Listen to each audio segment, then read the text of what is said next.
Eu quero saudar a todos com a gloriosa e santa paz de nosso meigo e bondoso Salvador Jesus Cristo. Eu quero trazer uma mensagem, eu quero transmiti-la ao seu coração, compartilhar com você o que o Senhor tem posto em meu coração nesta tarde deste dia 26/11 de 2022.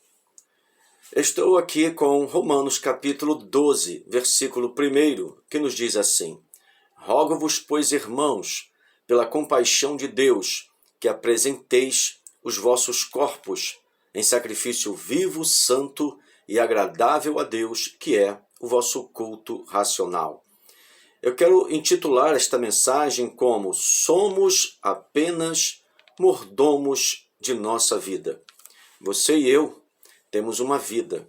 E um dia, em algum tempo passado, nós a entregamos ao Senhor Jesus como Senhor da nossa vida. Então, até então, o nosso comando da nossa vida era o nosso ego, o mundo e Satanás, que comandava a nossa vida. E nós entregamos a nossa vida para o Senhor Jesus, automaticamente ela deixou de ser vida comandada pelo nosso ego, deixou de ser uma vida comandada pelo mundo e deixou de ser uma vida comandada pelas trevas.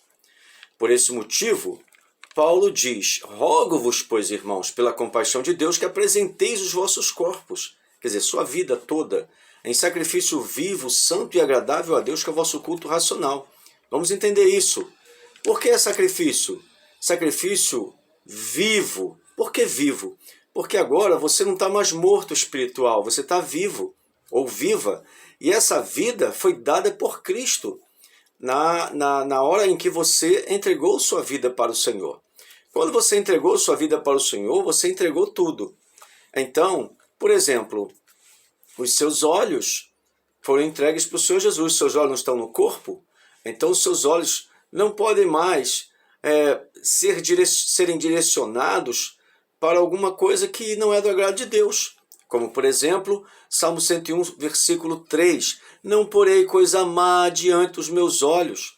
Nós não podemos mais nos deleitar em cenas de violência, não podemos nos deleitar em outras cenas que não são apropriadas para um servo de Deus, seus olhos, não é? Também, não somente os seus olhos, mas também a sua e a minha boca. Então é bem claro isso, Salmo 19, versículo 14, sejam agradáveis as palavras da minha boca e a meditação do meu coração perante a tua face, Senhor, rocha minha e libertador meu. Então, a nossa boca agora, ela também não pertence mais ao nosso ego, e as regras de nosso viver antes de Cristo eram diferentes das regras do nosso viver com Cristo. Por quê? Porque a palavra de Deus afirma em 2 Coríntios 5,17, assim que se alguém está em Cristo, nova criatura é, as coisas velhas já passaram, eis que tudo se fez novo. Colossenses capítulo 3, versículo 2, pensai nas coisas que são de cima e não nas que são da terra. Colossenses capítulo 3, versículo 1, se já ressuscitastes com Cristo, buscai as coisas que são de cima, onde Cristo está assentado à direita de Deus. Romanos capítulo 8, versículo 1, portanto agora nenhuma condenação há para os que estão em Cristo Jesus, que não anda segundo a carne, mas segundo o Espírito. O que é andar segundo a carne? É administrar a vida com a própria consciência, com regras que foram construídas ao longo dos anos, certamente produto de observações pessoais, de todas as pessoas e coisas e acontecimentos ao seu redor, e aí tirou suas conclusões e criou regras. Não, eu não faço assim, eu não faço desse jeito, eu não faço desse modo, eu não vejo por esse lado, nessas situações eu tomo a direção da esquerda, não tomo da direita, e etc. Então as nossas regras que foram criadas por nós, quando nós não tínhamos Cristo, foram regras que foram criadas tendo como fundamento, como referenciais, pessoas, coisas, ideias, ideologias, filosofias e etc. Porém, nós agora também mudamos de referencial. Quando nós não tínhamos Cristo, o nosso referencial não era a palavra de Deus, mas com Cristo, a palavra de Deus tornou-se o nosso referencial. e ela tornou-se para nós lâmpada para os pés e luz para o caminho, conforme o Salmo 119, versículo 105. E nós temos que esconder essa palavra no nosso coração para nós não pecarmos contra Deus. É versículo 11 do Salmo 119. Entendeu? Então, quer dizer, cada um de nós precisa entender, conforme Colossenses capítulo 1, versículo 13, ele nos tirou da potestade das trevas e nos transportou para o reino do Filho do seu amor. Quer dizer, fomos transportados, saímos das trevas e viemos para a luz. Éramos pessoas que viviam sob o domínio do pecado, mas não mais agora. Mas é necessário que a nossa conversão seja legítima. Só para os irmãos e as irmãs relembrarem, Atos 3,19, lembre-se disso, arrependei-vos, pois, e convertei-vos para que sejam apagados os vossos pecados e venham assim os tempos do refrigério pela presença do Senhor. A presença do Senhor traz refrigério no espírito, na alma e no corpo. A presença do Senhor traz refrigério, aquele conforto dentro do seu coração, dentro da sua vida, de que abrange toda a sua vida. Então é necessário que tenhamos essa informação, essa consciência e crer que a palavra de Deus, ela fala a verdade acerca do período antes e pós-Cristo. Agora estamos com Cristo. Estamos com Cristo, estamos na luz, estamos em uma nova vida e temos também perspectivas futuras, expectativas futuras. Qual é a nossa maior expectativa futura? Que o Senhor Jesus venha buscar a sua igreja no arrebatamento. Mas é necessário que estejamos prontos para isto. E essa meditação que eu estou trazendo ao coração dos irmãos, exatamente para, talvez, para alguns relembrar, para outros admoestar, para outros fazer sentir a importância desses assuntos que estão dentro da palavra do Senhor. O corpo humano, ele é tricótomo. O que significa isso? Em 1 de Tessalonicenses, capítulo 5, versículo 23, está escrito: e o mesmo Deus de paz vos santifique em tudo, e todo o vosso corpo, todo o vosso espírito, alma e corpo sejam plenamente conservados, irrepreensíveis, até a vinda de nosso Senhor Jesus Cristo. Bom, o seu espírito, o meu espírito, possui alma, correto? Então, o espírito é a sede da nossa consciência, do nosso entendimento, a alma é a sede dos nossos desejos, e o corpo é a sede dos nossos 5 sentidos, visão, audição, olfato, paladar e tato. Então, nós temos essa tricotomia, espírito, alma e corpo. Só que o Espírito Santo, quando manda Paulo escrever essa carta aos Tessalonicenses, ele deixa bem claro, é espírito, alma e corpo. A sua consciência, os seus desejos, o seu corpo devem estar irrepreensíveis, quer dizer, sem pecar, sem pecar. Mas isso é possível? Sim. A Bíblia fala em 1 Coríntios, capítulo 10, versículo 13, não veio sobre vós tentação, senão humana, mas fiel é Deus que não vos deixará tentar acima do que podeis, antes com a tentação dará também o escape para que a possais suportar. Eu disse 1 Coríntios, capítulo 10, versículo 13. E em 1 Coríntios, capítulo 10, versículo 12, está escrito: aquele, pois, que cuida está em pé, olhe que não caia. Isto é, vigilância. Se eu e você vigiarmos, não vamos cair. Mas todo homem peca e tal. Isso é uma afirmação que é em parte verdadeira. Se você disser, quem é que nunca pecou? Não existe esse homem que nunca tenha pecado. Eu já pequei, todos já pecamos. Agora, quando você entrega a tua vida ao Senhor, a sua vida muda. Então você passa a ser uma pessoa que não está mais vivendo nas práticas dos pecados que antes vivia no tempo passado. Então houve uma transformação. Você agora imita Cristo. Cristo é pecador? Não. O que diz Pedro no capítulo 2, versículo 22? O qual não cometeu pecado e nem na sua boca se achou engano. O que diz em João capítulo 1, versículo 29? o João Batista: eis o Cordeiro de Deus que tira o pecado do mundo. Jesus veio para salvar a si próprio e os outros, ou somente as pessoas e não a si próprio? Jesus precisava de salvação? O Salvador precisava de ser salvo? Não. O Salvador precisava de ir na cruz e derramar seu sangue pelos seus próprios pecados? Não. Então, ele precisava se batizar no Rio Jordão, no batismo do arrependimento? Claro que não. Agora, muita gente não entende isso. Jesus, ele veio como um Cordeiro de Deus para tirar o pecado do mundo. Qual a diferença entre nós e Jesus? Em termos biológicos, nenhuma. Em termos de essência espiritual, 100%. Nós não somos 100% nem 1% divinos. Não somos. Nós temos sim o nosso espírito criado por Deus, mas nós não somos pessoa divina. Nenhum de nós é divino, correto? Mas Jesus era 100% Deus e 100% homem. Essa é a diferença. Por que a Bíblia diz que ele é o unigênito do Pai? Por que a Bíblia diz em Lucas capítulo 1 que o Espírito Santo veio sobre a Virgem e gerou Jesus em seu ventre? Não precisou de os dois terem uma intimidade, Maria e José, para que Jesus pudesse vir ao mundo. Não precisou disso. Então José não era o pai de Cristo e nem Maria era a mãe dele. Porque ele é chamado o último Adão. Por que ele é chamado o último Adão? Porque o primeiro Adão e o último Adão, quer dizer, o Adão mesmo, o esposo de Eva, e o Senhor Jesus é chamado de último Adão, porque eles tinham uma coisa em comum muito forte. Sabe o que era? Que Adão não teve pai nem mãe, e Jesus não teve pai nem mãe. Em Lucas capítulo 1 diz que o Espírito Santo foi que gerou Jesus no ventre de Maria. Tanto é que José tentou deixá-la, não é? Mas depois o Espírito Santo, depois o Senhor apareceu para ele e falou: não, o que dela é gerado é do Espírito Santo. Acabou. Então, a palavra do Senhor deixa bem claro que o Senhor Jesus, ele é o último Adão. Em 1 de Coríntios, capítulo 15, versículo 45, está escrito assim: assim está também escrito, o primeiro homem, Adão, foi feito em alma vivente, o último Adão em espírito vivificante. Significa que ele veio para vivificar. Adão veio para trazer morte, Cristo veio para trazer vida. 1 de Coríntios, capítulo 15, versículo 21 em diante.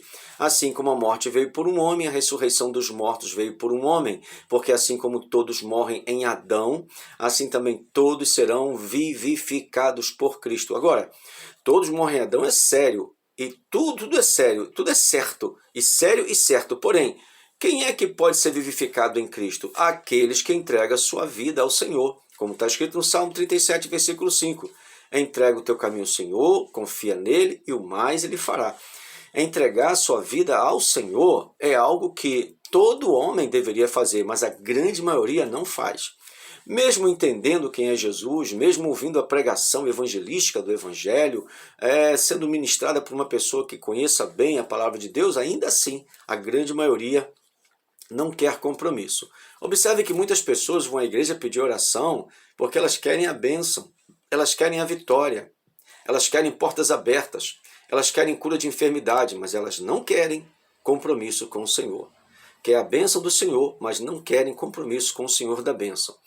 E Deus, como é misericordioso, ainda assim atende. Para dar um testemunho de misericórdia, de bondade, ainda atende. Todavia, nós entendemos que o fato de o Senhor entregar uma vitória para alguém não implica dizer que esse alguém esteja salvo. E infelizmente, indo um pouquinho mais fundo, muitos crentes também não são salvos, ainda que participem da ceia, ainda que vão à igreja. Por quê? Porque estão muitas das vezes com pecados ocultos, com pecados escondidos. E muitas vezes não é um pecado assim de escândalo, como do tipo um adultério, roubo, crime, homicídio, prostituição, etc. Não. Muitas das vezes são sentimentos que são guardados dentro do coração, que são sentimentos reprovados por Deus, como, por exemplo, não liberar perdão, discriminar pessoas, torcer pela derrota de alguém e vai por aí afora. Então nós temos que tomar muito cuidado. Então a tricotomia do homem é que todo o vosso espírito, alma e corpo sejam plenamente conservados e irrepreensíveis para a vinda do Senhor. 1 Tessalonicenses 5, 23. Então a nossa consciência, os nossos desejos, o nosso corpo devem estar na presença de Deus. O corpo humano do salvo é templo do Espírito Santo. Sabia disso? Eu estou falando que é o corpo do salvo, não é de qualquer um, é do salvo. Em 1 de Coríntios 3,16, não sabeis vós que sois o templo de Deus e que o Espírito de Deus habita em vós? Então, assim que a pessoa recebe a palavra de Deus, e a palavra de Deus limpa, conforme João 15, de 1 a 3, limpa. Então, após a palavra de Deus limpar a consciência, o sangue de Jesus nos purifica de todo o pecado. Diz a Bíblia Sagrada, em 1 de João, capítulo 1, versículo 7, mas se nós andarmos na luz, como Ele na luz está, temos comunhão uns com os outros, e o sangue de Jesus Cristo, seu Filho, nos purifica de todo o pecado. Só quem nos purifica de todo o pecado é o sangue de Jesus. Não existe outro elemento. A ressurreição do Senhor Jesus, ela nos justificou, e o sangue de Jesus nos purifica, e a palavra de Deus nos limpa. A palavra de Deus nos limpa, João capítulo 15, versículo de 1 a 3, o sangue de Jesus nos purifica de todo o pecado, 1 de João capítulo 1, versículo 7, e a ressurreição nos justifica perante Deus. Agora Romanos 4, 25, o qual por nossos pecados foi entregue e ressuscitou para nossa justificação. Eu disse Romanos 4, 25. Por isso nós precisamos de estar em alerta, porque a nossa vida ela precisa estar sempre, diariamente, ou por que não dizer 24 horas por dia, agradando a Deus. Nós não podemos priorizar nossos interesses e colocar os de Deus em segundo plano. Todos nós podemos e devemos estudar, fazer uma faculdade, ter uma profissão, lutar para uma vida socioeconômica de melhor qualidade ou de bom nível, etc. Isso não é pecado, nunca foi e jamais será. Todavia, ainda que você faça muitos esforços, estude muito, tenha 1, 2, 3 faculdades, ainda assim você tem que encontrar um período para Deus. Se toda a sua vida você priorizar somente seus interesses, então você não vai entender o que está escrito em Mateus capítulo 6, versículo 3 ou 33, onde diz que buscar em primeiro lugar o reino de Deus, a sua justiça, e as demais coisas vos serão acrescentadas.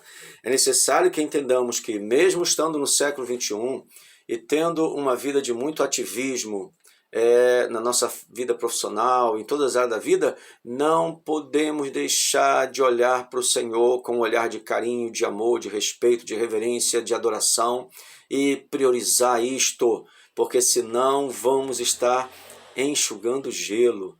E que adianta o homem ganhar o mundo inteiro, não é? E perder a sua alma. Como manter o espírito, alma e corpo irrepreensível? Como é que posso manter? Vamos começar pelo espírito? Quanto ao nosso espírito, em Romanos 12, versículo 1 está escrito: não vos conformeis com este mundo, mas transformai-vos pela renovação do vosso entendimento, para que experimenteis qual seja a boa, agradável e perfeita vontade de Deus. A vontade de Deus é boa, agradável e perfeita. Não vos conformeis com este mundo, mas transformai-vos pela renovação do vosso entendimento. O seu entendimento tem que ser transformado pelo Senhor. A universidade não vai transformar o seu entendimento. Ela pode acrescentar conhecimento, mas transformar o entendimento é exatamente criar uma estrutura tal que o seu entendimento consiga enxergar o mundo como mundo, o pecado como pecado, Deus como Deus, diabo como diabo, etc. Então, quando você é transformado pelo Senhor, então sim, acontece algo no seu espírito. Pois bem, vamos ver aqui também quanto à nossa alma. Efésios 4, 24. E vos revistais do novo homem, que segundo Deus é criado em verdadeira justiça e santidade. Fala de desejo. O seu desejo de fazer justiça, que justiça é essa? É a vontade de Deus. Justiça e santidade. A Bíblia fala também em Hebreus 12, 14. Segui a paz com todos e a santificação, sem a qual ninguém verá o Senhor. Nós estamos em um mundo contaminado. Nós estamos em um mundo cheio de homicídios, em um mundo de patricidas, matricidas, homicidas e todo tipo de gente pecaminosa. Um mundo onde a corrupção é generalizada em valores éticos, morais, na família, na política, em todos os setores da sociedade, em todos os países do mundo há corrupção do gênero humano, de um modo geral. Então nós estamos vivendo num mundo contaminado. Isaías já falava no capítulo 24, versículo 5, a terra está contaminada por causa dos seus moradores, porquanto transgridem as leis, mudam os estatutos e quebram a aliança eterna. Então, já desde os tempos do profeta Isaías, o Espírito Santo já falava através de sua boca sobre a contaminação da terra. A contaminação da terra já começou assim que Adão e Eva foram expulsos, porque já vimos lá um homicídio quando Caim matou Abel. E dali para frente, dali para cá, de lá para cá, nós temos visto aí, eita, são milhões de homicídios, milhões de pecados. Então, nós estamos em um tempo muito difícil. A primeira vez o Senhor enviou um dilúvio sobre a terra e colocou aqueles que ele escolheu, que estavam sendo fiéis a ele, como Noé e sua família, na arca. Mas adiantou? Não. Saiu de lá Sem, Cã e Jafé. E aí as três raças troncos da humanidade, semita, jafetita e camita.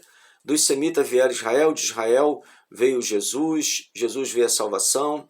E o que acontece? A grande maioria das pessoas, elas simplesmente desprezam o Senhor, Jesus e a sua palavra. Isso é fato. E contra fato não existe argumento. E outra coisa, por quê? Porque o pecado dá prazer. Quem fuma tem prazer de fumar. Se fumar não desse prazer, ninguém fumaria. Os que usam drogas porque dá um certo prazer. Ainda que seja alucinógenas, não importa, dá um certo prazer.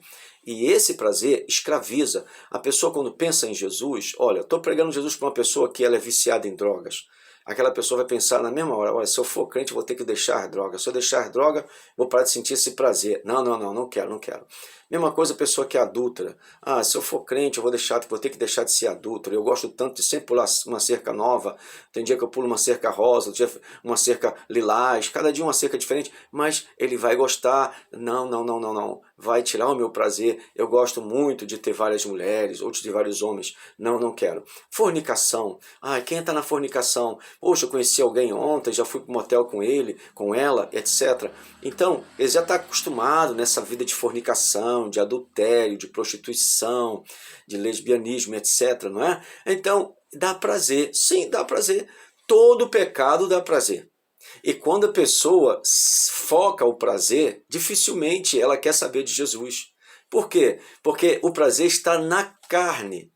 E no espírito é a questão da reflexão. Então é aquela luta. A reflexão diz, olha, esse prazer não é do agrado de Deus, mas a carne fala mais alto na maioria dos casos.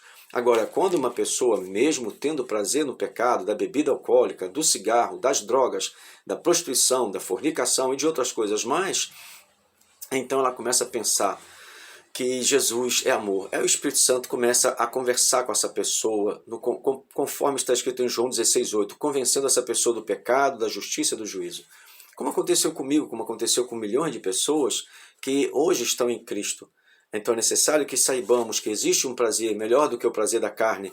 É o prazer do Espírito, é o prazer de sentir a presença de Deus, é o prazer de sentir a glória de Deus, é o prazer de sentir o poder de Deus. Uma pessoa que é visitada pelo Espírito Santo, que sente a glória de Deus na sua vida e que as lágrimas descem no seu rosto e ela começa a sentir a glória de Deus envolvendo a sua vida, não existe melhor prazer. E ele diz, isso é só uma provinha do prazer que vai ser muitas vezes maior quando chegar lá no céu. Glória ao nome do Senhor.